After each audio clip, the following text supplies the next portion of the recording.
नमस्कार मेरे प्यारे विद्यार्थियों, आपका स्वागत है आपके YouTube channel AR let study पर। जैसा कि हमने पीछे की कई वीडियो के माध्यम से सीखा और जाना और बहुत सारी जानकारी हमने इकट्ठी करी और हमने अपने पढ़ाई को आगे बढ़ाने के लिए बहुत संघर्ष करने के बाद कुछ नोट्स, कुछ कॉपियों को जुटा पाया होगा मेरे बच्चों। जैसा कि हमने पीछे की कई वीडियो में बताया, आपको आज फिर बता रहे हैं कि धीरे धीरे सारे नोट्स बनाते रहिएगा और इनको बारी बारी से एक पॉइंट एक फैक्ट बनाते रहिए और लिखते जरूर रहिएगा मेरे बच्चों। ये नोट्स ही विद्यार्थी का जीवन के गहना होता है और उसके जीवन को चलाने के लिए, किसी परीक्षा को उत्तीर्ण करने के लिए, बहुत आगे तक जाने के लिए, मैं कहूँ तो बहुत कुछ जीवन में पाने के लिए अगर कुछ करना है तो वो शिक्षा है। और शिक्षा तभी आएगी, अच्छी तरह से तभी चीज़ों को जान पाएंगे आप जब आपके पास प्रॉपर नोट होंगे। ये लुसेंट की बुक का एक सार है और लुसेंट की बुक का समग्र अध्ययन करने के साथ साथ हम यहाँ बोर्ड पर विभिन्न प्रकार के प्रश्नों की भी जानकारी इकट्ठी करते हैं और लुसेंट की पूरी बुक का निचोड़ हम धीरे धीरे से आपको इस बोर्ड के माध्यम से लिख करके दे रहे हैं मेरे बच्चों। उम्मीद है आप चैनल को लाइक, कमेंट, सब्सक्राइब जरूर करेंगे और शेयर ज़्यादा से ज़्यादा करें, वीडियो को दूसरे के माध्यम पहुँचाएँ जिससे कि अन्य विद्यार्थियों को भी इस रिविजन के माध्यम से बहुत सारी जानकारी इकट्ठी को प्राप्त हो। मुझे उम्मीद है कि आपका आचरण और आपका व्यवहार इस प्रकार से होगा कि कोई भी महिला, कोई भी स्त्री आपके साथ होगी, वो आपको महसूस, अपने आप को महफूज और महसूस करा पाए कि वो सही जगह पर है और आपका आचरण इस प्रकार से हो कि आप सम्मान कर पाएं किसी भी महिला, किसी भी स्त्री, बहन, बेटियों का। मुझे उम्मीद है जो भी आपके साथ होंगे आप बखूबी अपने कर्मों को, अपने धर्मों को निभा रहे होंगे। उम्मीद करते हैं आप चीज़ों के साथ जुड़े होंगे और बहुत बेहतरीन तरीके से चीज़ों को सीख रहे होंगे और पढ़ रहे होंगे। अब ठीक है, जैसा कि हमने पीछे की कई वीडियो के माध्यम सीखा और जाना, हम अपनी बात पे वापस लौट के आते हैं, टॉपिक पर आते हैं वापस लौट करके। पीछे कई वीडियो को हमने पढ़ करके हमने जाना और उन कई वीडियो के माध्यम से हमने सीखा कि भारतीय स्थिति और भारतीय सभ्यता किस प्रकार से रही है। हम भारतीय इतिहास में कई ऐसी जानकारियां जान के, कई ऐसे फैक्ट इनके बारे में जानकारी इकट्ठी करने के बाद अब हम नए टॉपिक की तरफ बढ़ चुके हैं और पीछे हमने सिंधु सभ्यता एक टॉपिक पूरा समग्र अध्ययन अच्छी तरह से लुसेंट की बुक का करने के बाद अब नए टॉपिक पर बढ़े हैं और वो नया टॉपिक आपके सामने वैदिक सभ्यता है मेरे बच्चों। कोई भी सभ्यता कब जन्म लेती है मैं आपको बताऊंगा आज। कोई भी सभ्यता कब आगे बढ़ती है मैं बताऊंगा आज आपको। कोई भी सभ्यता का विकास कैसे और कब होता है मैं आपको बताऊं मेरे बच्चों। कोई भी सभ्यता तब पनपती है जब स्थान परिवर्तन हो, दिशा, स्थान, आचरण और संबंधित ज्ञान में परिवर्तन जब होता है तो किसी न किसी नई सभ्यता का जन्म होता है मेरे बच्चों। पर्यावरण के अध्ययन के बाद और कई ऐसी चीजें हैं, कई ऐसी व्यवस्थाएं हैं जिनके माध्यम से, जिनकी वजह से चीजों को ज्ञान का दर्शन होता है और सभ्यता का विकास होता है और नई सभ्यता चलन में, प्रचलन में आ जाती है मेरे बच्चों। हम जुड़े हैं उस सभ्यता से जहां संस्कृति का विशेष ध्यान रखा जाता है। हम जुड़े हैं उस जगह से, उस मिट्टी से जहां कृषि होती है। हम जुड़े हैं उस पर्यावरण से जहां वृक्षों को पूजा जाता है। हम जुड़े हैं उस प्रकृति से जहां भगवान और ईश्वर के साथ साथ प्रकृति से प्रेम किया जाता है मेरे बच्चों। आज आपको बताएं इस नए टॉपिक में बहुत इंटरेस्टिंग, बहुत खास चीजें सीखेंगे, लेकिन पीछे की कुछ बातों को रिवीजन करते हुए ही आगे बढ़ेंगे। सिंधु सभ्यता हम सीखते आए थे और सिंधु सभ्यता में हमने काफी चीजें सीखी। हमने कालीबंगन से चूड़ियों के अवशेष प्राप्त किए और हमने बताया कि किस प्रकार से वहां मन के बनाने की फैक्ट्रियां रही होंगी। लोथल और ऐसे कई स्थल, पुरा स्थल थे जिनसे हमने कई सारी जानकारियां प्राप्त करी और हमने सीखा कि भारतीय इतिहास के जन्म, भारतीय इतिहास किस प्रकार से रहा होगा मेरे बच्चों। आपको बताएं सिंधु सभ्यता एक ऐसी सभ्यता थी, नगरीय सभ्यता थी। यहाँ लोग पक्के मकानों की तरह घर बना करके रहा करते थे जिनके दरवाजे और खिड़कियां सड़क की ओर खुला करते थे। कुछ ऐसी लोग थे, या मैं कहूँ कुछ ऐसी सभ्यताओं में कुछ ऐसे भी व्यक्ति रहा करते थे, या मैं कहूँ कुछ ऐसे नगर थे जहां बने घरों में दरवाजे पीछे की तरफ खुलते थे, खिड़कियां दूसरी तरफ खुलती थी मेरे बच्चों। तो इन सभी सभ्यताओं से हम एक बात का अंदाजा लगाते हैं कि मानव कितना धीरे धीरे परिपक्व होता जा रहा था और अपनी चीजों पर प्रयास करते हुए अपने जीवन को सरल बना रहा था। लेकिन हमने आपको आगे आखिरी बिंदु में बताया कि सिंधु सभ्यता का जो उदय हुआ था वो मांस और कृषि पर जीवन आधारित था और धीरे धीरे वे अब मांस शिकार करना कम किए तो कृषि पर आधारित हो गए और धीरे धीरे जीवन यापन करते रहे। और एक समय ऐसा आया उनका पतन हो गया। और पतन का हमने मुख्य कारण लूसेंट की बुक के हिसाब से हमने आपको बताया था कि बाढ़ रहा है। मेरे बच्चों, बाढ़ ही एक ऐसी एक व्यवस्था थी, या सॉरी व्यवस्था तो नहीं कह सकते, बाढ़ ही एक ऐसी आपदा थी जिस आपदा की वजह से ही उस सभ्यता का विनाश हुआ और वो सभ्यता खत्म हो गई। कौन? सिंधु सभ्यता। एक नगरीय सभ्यता थी, एक अच्छी सभ्यता थी, कांस्य युगीन संबंधित सभ्यता थी और इस समय चित्रकारी हुआ करती थी। काफी ऐसी चीजें हमने उससे जानी। हमने जाना कि उस समय के लोग ऊनी वस्त्रों और रेशम के वस्त्रों का भी उपयोग करते थे और अपने उपयोग में ला करके अपने जीवन को सरल बना रहे थे। मेरे बच्चों, हमने बताया कि उस समय हमें घोड़े के भी अस्थि पंजर के साक्ष्य मिले हैं। हमने आपको बताया उस समय युगल समाधियां भी प्राप्त हुई हैं। हमने बताया कि कहीं ना कहीं लोग मोहनजोदड़ो और कई ऐसी व्यवस्थाओं के अनुसार जिस सभ्यता से जुड़े थे, वहां जब कोई व्यक्ति स्वर्गवास हो जाता, जब कोई व्यक्ति मृत्यु हो जाती थी, उस व्यक्ति को दफना दिया जाता था और कहीं कहीं हमने जाना उस व्यक्ति को जला दिया जाता था। मेरे बच्चों, सिंधु सभ्यता से हमने सीखा, हमने जाना कि उस समय के लोग किस प्रकार से बार्टर सिस्टम अर्थात वस्तु विनिमय की प्रक्रिया करते थे। हमने जाना कि उस समय का व्यक्ति माप तौल के लिए 16 के गुणांक 16 के अनुपात में चीजों को रखते थे। हमने उस समय जाना कि उस समय का व्यक्ति किस प्रकार से अपने व्यवहार को दूसरे व्यक्तियों के व्यवहार से जोड़ के रखा और समुचित रूप से अपने मनोरंजन के लिए कई ऐसे विविधाएं, कई ऐसी व्यवस्थाएं कर रखी थी, जैसे मछली पकड़ना, पाशा या लूडो खेलना। पाशा खेलना मतलब लूडो तो अभी चलने लगा है। पाशा खेलना, मछली पकड़ना और पशुओं को आपस में लड़ाना, ऐसी कई व्यवस्थाएं उन्होंने कर रखी थी जिससे वो उनके मनोरंजन के साधन थे और उनसे मनोरंजन प्राप्त करते थे। मेरे बच्चों, सिंधु सभ्यता के लोग। तो हमने एक समग्र रिवीजन किया सिंधु सभ्यता संबंधित। उसके बाद हम नए टॉपिक की तरफ बढ़ेंगे, वैदिक सभ्यता। मेरे बच्चों, ये वैदिक सभ्यता का जो प्रचलन, जो शुरुआत है, वो दो भागों में बांटी गई है। वैदिक सभ्यता को कौन लेकर के आया, इस सभ्यता का विकास कैसे हुआ, इस सभ्यता संबंधित सारी जानकारी हम धीरे धीरे बोर्ड के माध्यम से, इस यूट्यूब चैनल के माध्यम से सीखने वाले हैं। मेरे बच्चों, अगर मेरे द्वारा आपको 1% भी मेहनत दिखती है, अगर मेरे द्वारा आपको इस चैनल के माध्यम से 1% भी कुछ चीजें सीखने को मिलती हैं, तो चैनल को सब्सक्राइब करना न भूलिएगा और इसको आखिरी बिंदु तक देखना न भूलिएगा और शेयर, लाइक और कमेंट जरूर करिएगा मेरे बच्चों, क्योंकि आपका बस यही प्यार हमें, हमारे चैनल को और हमें दोनों को साहस प्रदान करता है और धीरे आगे बढ़ाने में मदद करता है। मेरे बच्चों, तो हमें आपसे कुछ भी नहीं चाहिए, हम आपको इतना देना चाहते हैं शिक्षा के रूप में कि आपकी जिंदगी और आपका मनोबल कभी डाउन ना हो और आपकी जिंदगी सुधर जाए। क्योंकि मैं जानता हूं कि उड़ान वही भर पाएंगे जिनके पंखों में जान होगी, उड़ान वही भर पाएंगे जिनके हौसलों में जान होगी। मैं दोनों पर काम करने वाला हूं। आपको पंख शिक्षा के रूप में लगाऊंगा और हौसले मोटिवेशन के जरिए से डेली आपको इस बोर्ड के माध्यम से ये टीचर आपको यहां खड़ा होकर देता रहेगा। मेरे बच्चों, तो शुरुआत करते वैदिक सभ्यता की। और ये वैदिक सभ्यता का विभाजन कैसे हुआ, कितने भागों में बटी ये वैदिक सभ्यता, और इस वैदिक सभ्यता में सबसे पहले किसके द्वारा ये वैदिक सभ्यता का प्रचलन हुआ, किसने, कौन इसको लेकर के आया, कौन ऐसे लोग थे जिसने इस सभ्यता का विकास किया और किस प्रकार से इसका नाम पड़ा। आपको बताएं कि मध्य एशिया के कुछ लोग भारत में पंजाब और अफगानिस्तान में आकर के बस गए। मध्य एशिया के कुछ लोग भारत के पंजाब और अफगानिस्तान में आकर के बस गए, उनको नाम आर्य दिया गया। वो आर्यंस लोग थे जिन्होंने इस सभ्यता का विकास किया, इसको नाम वैदिक सभ्यता दिया गया। इन आर्यों की जो मुख्य या मूल भाषा थी वो संस्कृत हुआ करती थी। मेरे बच्चों, आपको आज पता लगा होगा कि वैदिक सभ्यता का उदय करने वाले लोग कौन थे, आर्य। आर्य सबसे श्रेष्ठ, सबसे महान अगर अपने आप को कहने वाले व्यक्ति हुआ करते थे, वो आर्य ही लोग हुआ करते थे। मेरे बच्चों, चलो आज अपने टॉपिक को आगे बढ़ाते हुए, चीजों को समझते हुए लिखते हैं। जरा शुरुआत करते वहां से जहां हमने कल छोड़ा था, उसके बाद नया टॉपिक आपके सामने बोर्ड पर लिखा हुआ। मेरे बच्चों, चैनल को लाइक, कमेंट, सब्सक्राइब करना ना भूलिएगा। आगे बढ़ते हैं।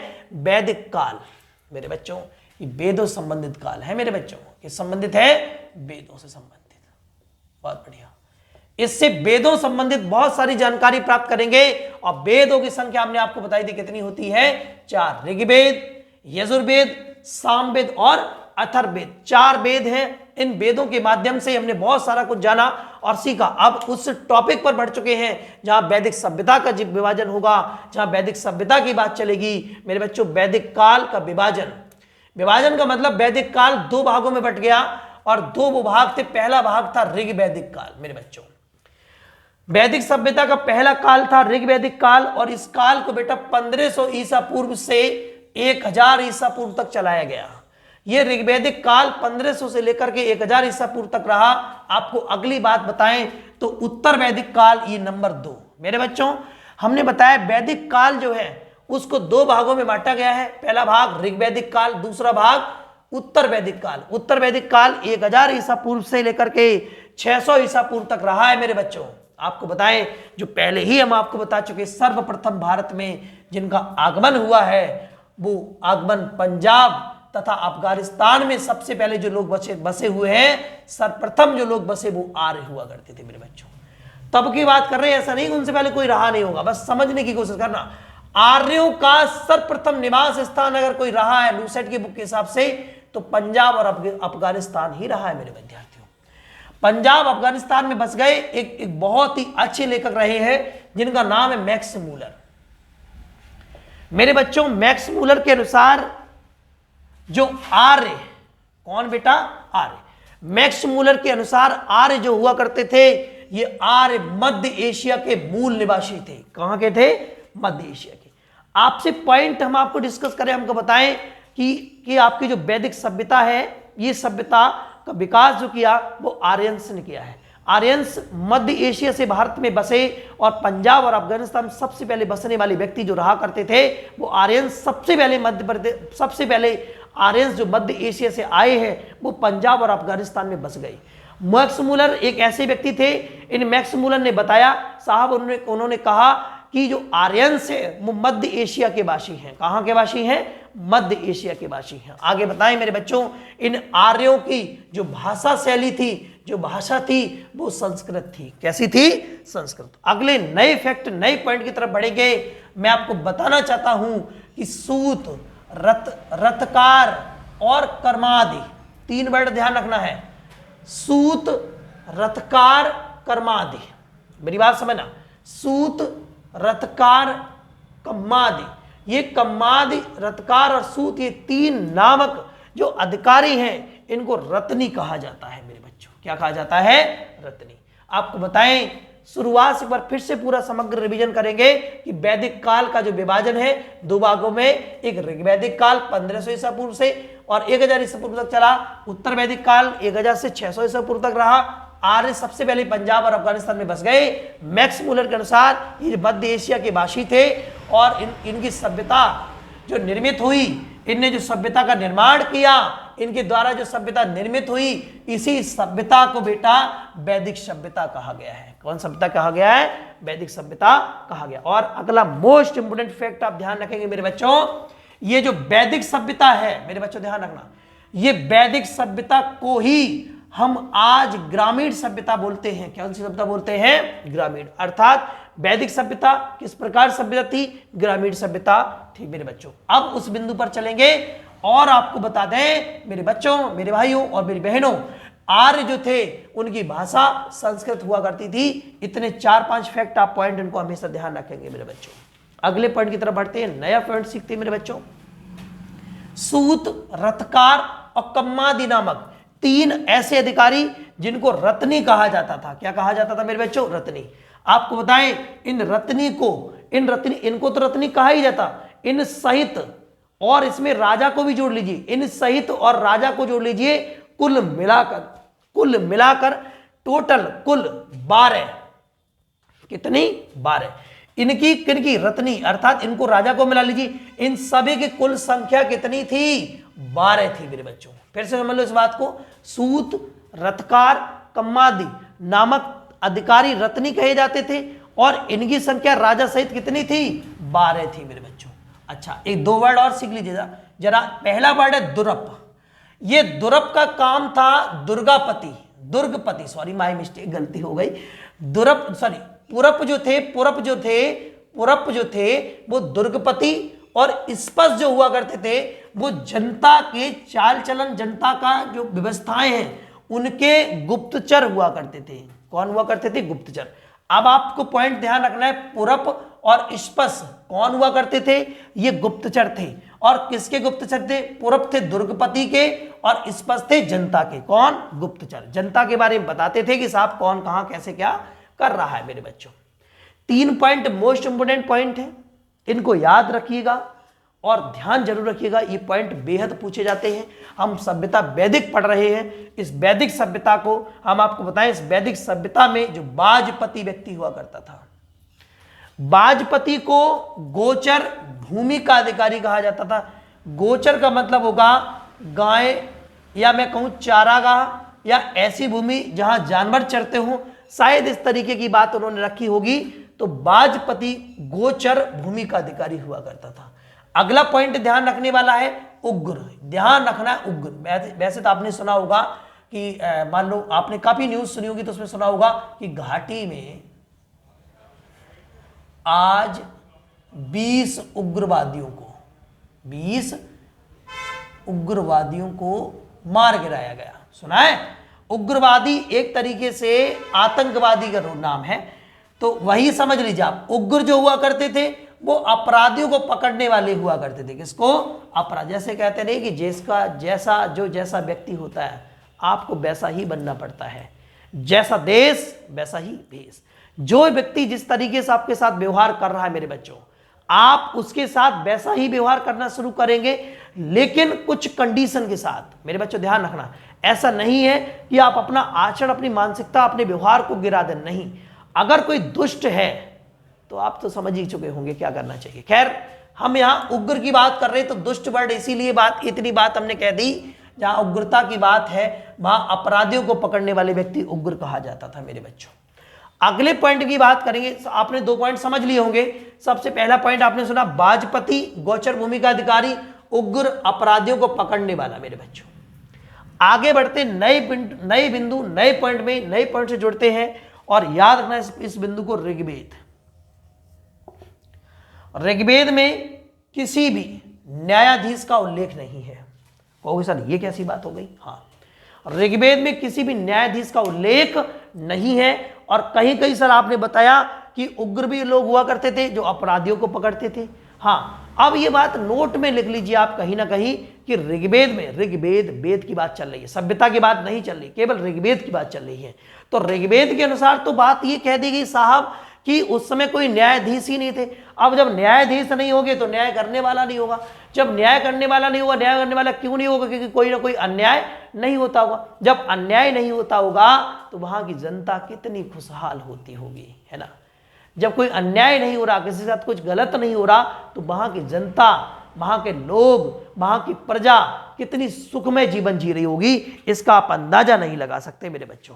मुझे उम्मीद है मेरी लाइनें, मेरी ये बात बड़ी अच्छी तरह से आपको समझ में आई होंगी और एक एक बिंदुवार चीजों को आप नोट कर रहे होंगे मेरे बच्चों। ऋग्वेद में किसी भी न्यायाधीश का उल्लेख नहीं है, बिल्कुल भी। आगे बढ़ते हैं, सभा एवं समिति। ये बात हम आपको ऋग्वेद में पहले ही पढ़ा चुके हैं। ये 2 पुत्रियां हैं, सभा और समिति। मेरी बात ध्यान रखना मेरे बच्चों, सभा और समिति 2 पुत्रियां हैं, लेकिन किसकी हैं? मैंने आपको पीछे वीडियो के अंदर पढ़ाया। इस बात का जवाब आप कमेंट बॉक्स में जरूर जरूर जरूर लिखें। समझ गए? चलो अपनी बात में बढ़ते हैं। सभा और समिति राजा को सलाह देने वाली 2 संस्थाएं हैं। ये ऐसी संस्थाएं हैं, ये संस्था राजा को इंगित करती हैं, राजा को बताती थी कि सर, राजा को सर बोल सकते ना, सर राजा ही होता है। राजा साहब, आपकी प्रजा इस बात से परेशान है, राजा साहब आपको ऐसे ये काम करने हैं, राजा साहब ये व्यवस्थाएं चलानी है, राजा साहब कृषि विभाग में आपको ये चीजें जोड़नी है, राजा साहब ये करना है, राजा साहब वो करना है, तमाम बातें।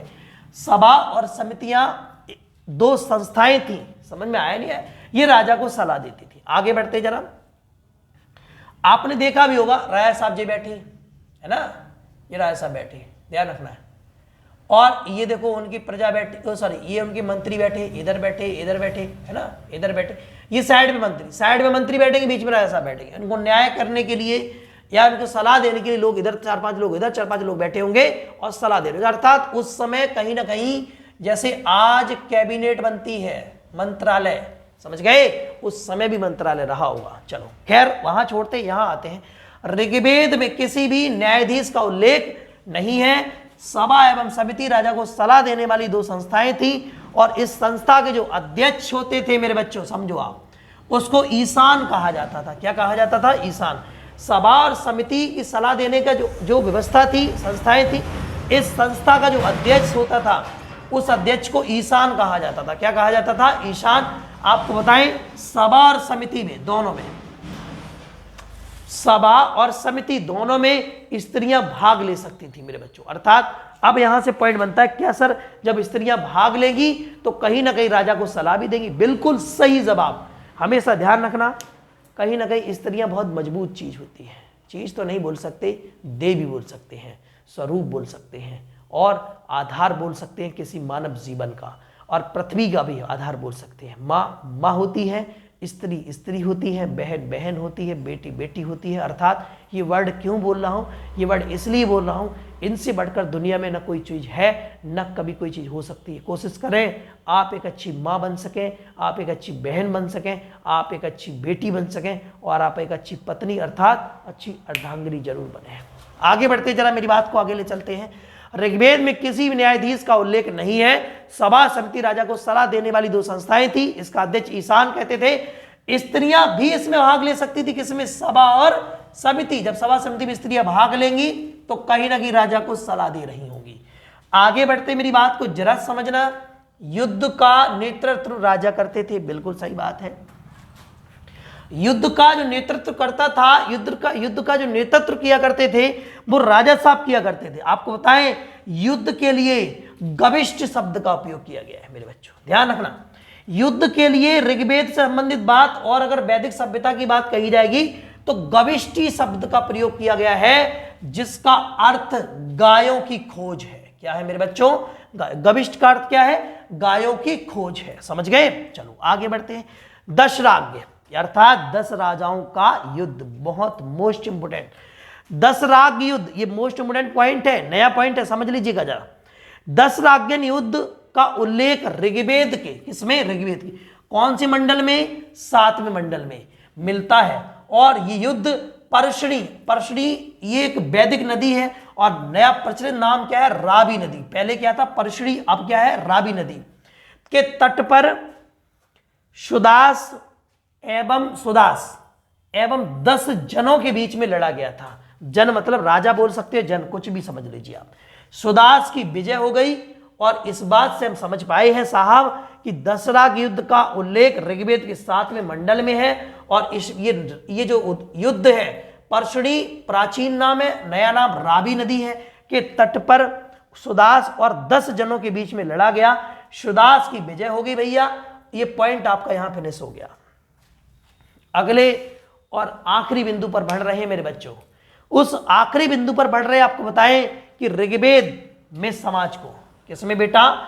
ऋग्वेद में समाज को 4 भागों में बांट दिया गया। कितने भागों में बांटा गया?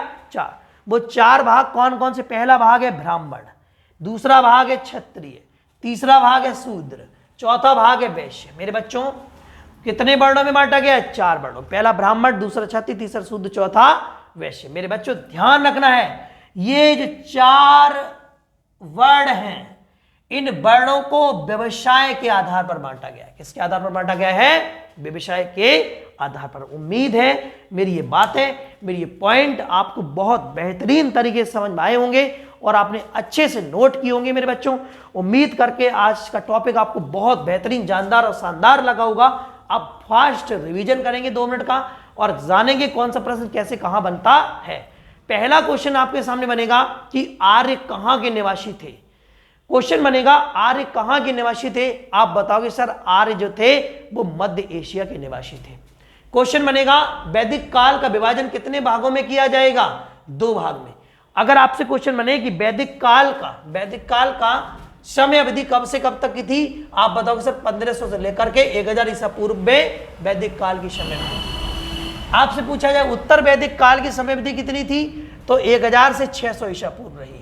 आपसे पूछा जाए आर्य सबसे पहले किस स्थान पर बसे थे, आप बताओगे सर आर्य सबसे पहले पंजाब और अफगानिस्तान में बस गए थे। नेक्स्ट क्वेश्चन पूछा जाए कि साहब मैक्स मूलर के अनुसार, किसके अनुसार मेरे बच्चों? मैक्स मूलर के अनुसार जो आर्य थे वो सबसे पहले कहां कहां बसे? पंजाब और अफगानिस्तान में। देखो कितने क्वेश्चन तैयार हो गए हैं। मेरी बात आप सभी को समझ में आई होगी और आप बारी बारी से चीजों को नोट कर रहे होंगे मेरे बच्चों। अगले नए बिंदु पर पहुंचते हैं, नया क्वेश्चन नए तरीके से सीखने की कोशिश करेंगे मेरे विद्यार्थियों। इनके द्वारा निर्मित सभ्यता क्या कहलाएगी? आप बताओगे बढ़िया सा आंसर सर, इनके द्वारा। किसके द्वारा? ये तो क्वेश्चन लिखा ही नहीं आपने। आप बताओगे आर्यों के द्वारा जो निर्मित सभ्यता है उस सभ्यता को क्या कहा गया है? बढ़िया सा प्यारा सा आंसर देंगे सर कि आर्यों के द्वारा जो निर्मित सभ्यता है उस सभ्यता को हम वैदिक सभ्यता कहते हैं। क्या कहेंगे? वैदिक। अगला क्वेश्चन बनेगा वैदिक सभ्यता जो है वो किस प्रकार की सभ्यता है? आप बताओगे सर वैदिक सभ्यता जो है वो ग्रामीण सभ्यता है। कैसी सभ्यता है? ग्रामीण। इस बात को बच्चों मेरी गौर से इस बात को ध्यान रखेंगे, क्योंकि इस बात को इसलिए कह रहा हूं गौर से ध्यान रखेंगे। क्वेश्चन बनता है कि वैदिक सभ्यता किस प्रकार की सभ्यता है? नगरीय सभ्यता या वैदिक सभ्यता? वैदिक सभ्यता किस प्रकार की सभ्यता है? नगरीय ऑप्शन मिलेगा, नगरीय सभ्यता है ना। उसके बाद ऑप्शन मिलेगा आपको नगरीय सभ्यता। कई ऐसे ऑप्शन मिल सकते हैं, मुझे तो मैं आपको बताऊं तो अभी समझ नहीं आ रहा, लेकिन आपको बताएं ग्रामीण सभ्यता, वैदिक सभ्यता में किस प्रकार सभ्यता, तो ग्रामीण सभ्यता है ना, और नगरीय सभ्यता आपको बताएं। और कई दो ऑप्शन और मिल सकते हैं, तो उनमें से आपको सही ऑप्शन जो टिक मारना वो ग्रामीण सभ्यता होगा। अगला क्वेश्चन समझिए जरा, आर्यों की भाषा। मेरे बच्चों ध्यान रखना, जो आर्य थे उनकी भाषा किस प्रकार थी? कौन सी भाषा का प्रचलन था उनकी भाषा में? संस्कृत उपयोग करते थे। किसको उपयोग करते थे? संस्कृत। यही ध्यान रखना मेरे बच्चों। आगे चलते हैं, सूत, रथकार व कम्मादि। ठीक है ना। सूत, रथकार और कम्मादि नामक 3 अधिकारियों को क्या कहा जाता था? बढ़िया सा क्वेश्चन है, मोस्ट इंपोर्टेंट प्रश्न है, ये एग्जाम में जरूर पूछा जाता है मेरे बच्चों, याद रखना। सूत, रथकार, कम्मादि नामक 3 अधिकारियों को क्या कहा जाता था? आप प्यारा सा आंसर देंगे, इनको रत्नी कहा जाता था मेरे बच्चों।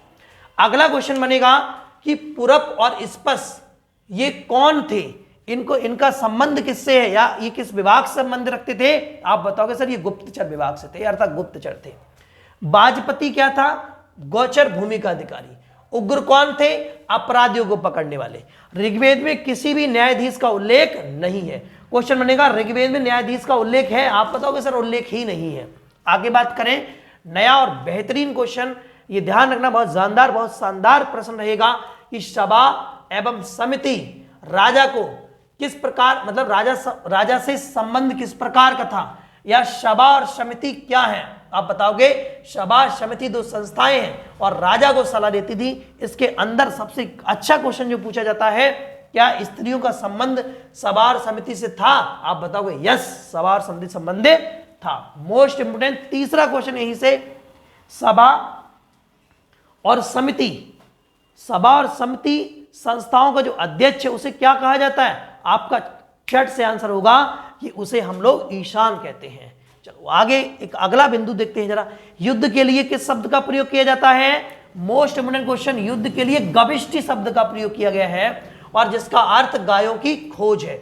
अगला क्वेश्चन बनेगा, गायों की खोज नामक प्रथम शब्द से किससे संबंधित है? आप बताओ सर गविष्टि संबंधित है। अगला क्वेश्चन बनेगा, दशराग युद्ध का उल्लेख किस वेद में है? क्वेश्चन बने दशरागन युद्ध का उल्लेख किस वेद से है? आप बताओगे, प्यारा सा आंसर दोगे आप, दशराग युद्ध का संबंध या उल्लेख ऋग्वेद से है। अगला क्वेश्चन बने, दशराग युद्ध का उल्लेख ऋग्वेद में है, लेकिन ये कौन से मंडल में है? आप प्यारा सा आंसर दोगे सर, इसका उल्लेख जो 7वें मंडल में है मेरे बच्चों। अगला क्वेश्चन, दशरागन युद्ध किस नदी के किनारे लड़ा गया था? किस नदी के तट पर? आप बताओगे परशुड़ी या रावी नदी के तट पर लड़ा गया था। अगला क्वेश्चन बने कि इसमें भाग लेने वाले कौन थे? दशरागन युद्ध या दशराग युद्ध में किसने किसने भाग लिया था? आपका आंसर होगा सुदास और 10 राजाओं के बीच में ये लड़ा गया था। क्वेश्चन बनेगा कि सुदास और 10 राजाओं के बीच में दशरागन युद्ध हुआ जो कि परशुनी नदी के किनारे हुआ, और इस परशुनी नदी को रावी नदी कहा गया। लेकिन प्रश्न ये बनेगा कि ये बताइए इसमें विजय किसकी हुई? खटाखट आंसर देंगे, इसमें विजय करने वाले जो व्यक्ति थे, इनमें विजय जिसकी हुई वो सुदास थे। किसकी विजय हुई? सुदास की विजय हुई। अगला क्वेश्चन कि ऋग्वेद में समाज को कितने भागों में बांट दिया गया था? आप बताओगे ऋग्वेद में समाज को वर्ण 4 वर्णों में बांटा गया। और 4 वर्ण कौन कौन से हैं? ब्राह्मण, क्षत्रिय, शूद्र, वैश्य, ये 4 में बांट दिया गया। आपसे क्वेश्चन ये नहीं बनेगा, ये तो बहुत सरल क्वेश्चन हो गया। क्वेश्चन बनेगा कि क्षत्रिय, वैश्य, शूद्र और ब्राह्मण, क्षत्रिय, वैश्य, शूद्र और ब्राह्मण, इन चारों वर्णों को किसके आधार पर वर्णन किया, किसके आधार पर विभाजित किया गया? आपका आंसर होगा कि व्यवसाय के आधार पर इसको विभाजित किया गया। उम्मीद है ये आखिरी बिंदु, आखिरी टॉपिक आपके दिमाग में ठुस गया होगा और उम्मीद है आपने सारी चीजें बेहतरीन तरीके से सीखी होंगी, जानी होंगी। मैं अपनी वाणी को, अपने टॉपिक को यही विराम देता हूं। मुझे उम्मीद है आज का टॉपिक बहुत शानदार रहा होगा। पढ़ते रहिएगा, जुड़े रहिएगा और जहां भी जैसे भी हों आपके साथ जो भी जुड़ी महिलाएं, जो भी स्त्रियां, माताएं, बहनें, बेटी, पत्नियां जो भी आपके साथ जुड़ी हैं, आप ऐसा अपना आचरण बनाएं कि उन्हें कभी भी ऐसा महसूस ना हो कि उनके साथ गलत है। मेरी बात समझने की कोशिश करना। आप अपना ऐसा आचरण बनाएं कि ये सभी अपने आप को महफूज महसूस करें। मेरे बच्चों, अपने आप को सुरक्षित महसूस करें, ऐसा आपका आचरण हो, मैं ये मानता हूं। मेरे विद्यार्थियों, जीवन बहुत बड़ा है, संघर्षमय है, संघर्ष करते रहिए, लगे रहिए। चैनल को लाइक, कमेंट, सब्सक्राइब करना बिल्कुल ना भूलिएगा। उम्मीद है आप मेरा सपोर्ट, मेरा साथ जरूर देंगे। आज की बात को यहीं खत्म करते हैं। जय हिंद, जय भारत, नमस्कार।